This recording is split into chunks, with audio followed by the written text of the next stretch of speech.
Pemirsa, dua perampok yang gasak uang nasabah bank senilai 250 juta rupiah dengan modus gembos ban diringkus di Cibinong, Bogor, Jawa Barat. Sementara di Pasuruan, Jawa Timur, pasangan suami istri nekat membegal seorang ASN dengan modus kencan.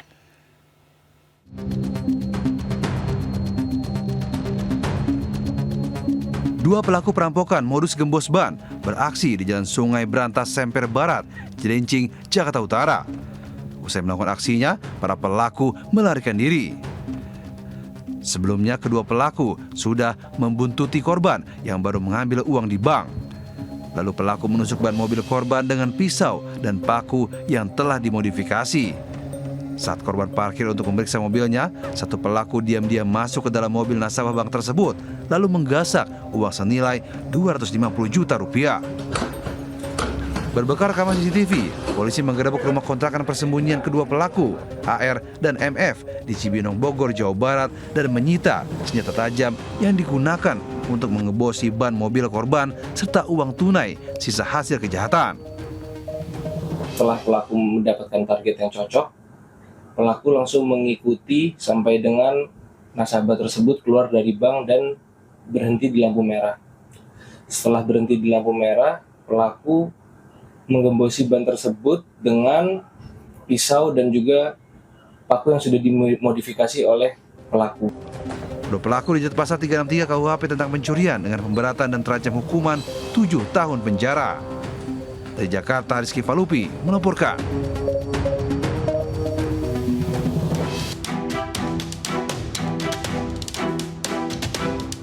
Polisi menggerebek rumah Pasutri M. Badrus Suhur dan Anissa Bahar yang nekat membegal HP dan motor milik ASN Yahya, 56 tahun, di Desa Kedungbong, Kejayan, Pasuruan, Jawa Timur.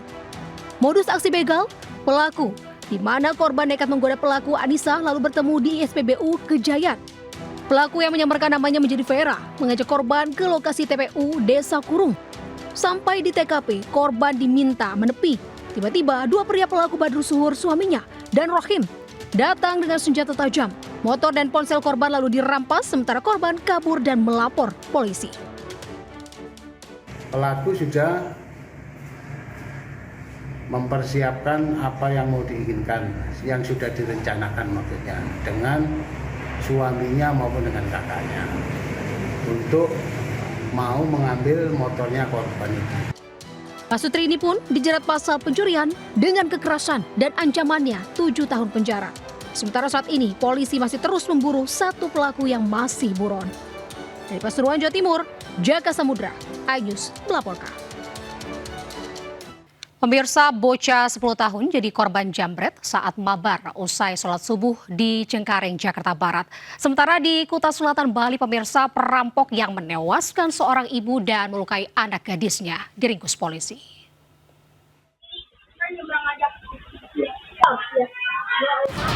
Detik-detik seorang pria menjambret telepon genggam seorang bocah di Jalan ZZ Cengkareng, Jakarta Barat terekam kamera pengawas. Modus pelaku berpura-pura bertanya jalan kepada korban yang bermain di sekitar rumahnya. Seorang bocah 10 tahun yang sedang main bareng mabar game online dengan teman-temannya.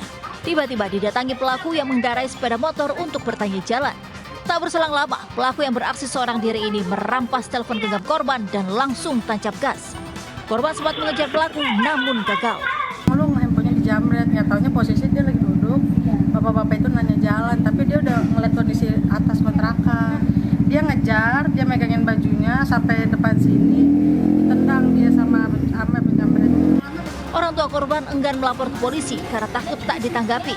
Akibat peristiwa ini, korban mengalami kerugian senilai 2,9 juta rupiah.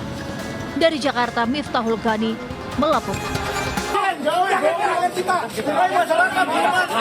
Kericuhan terjadi di kawasan wisata milik Badan Usaha Milik Daerah BUMD di kawasan wisata Puncak Cisarua, Bogor, Jawa Barat. Kericuhan terjadi saat pihak Satpol PP diduga tidak merespon perintah pembongkaran bangunan. Padahal Gubernur Jawa Barat Deddy Mulyadi telah meminta jajarannya untuk membongkar tempat wisata itu karena diduga menjadi penyebab banjir di kawasan Puncak. Bangunan seluas 21 hektar milik BUMD menurut perizinannya hanya 2.800 meter yang akan dikelola. Namun faktanya hingga 15.000 meter. Karena perizinan tidak sesuai, Gubernur Jawa Barat Deddy Mulyadi geram dan meminta jajarannya untuk membongkar bangunan yang bermasalah itu.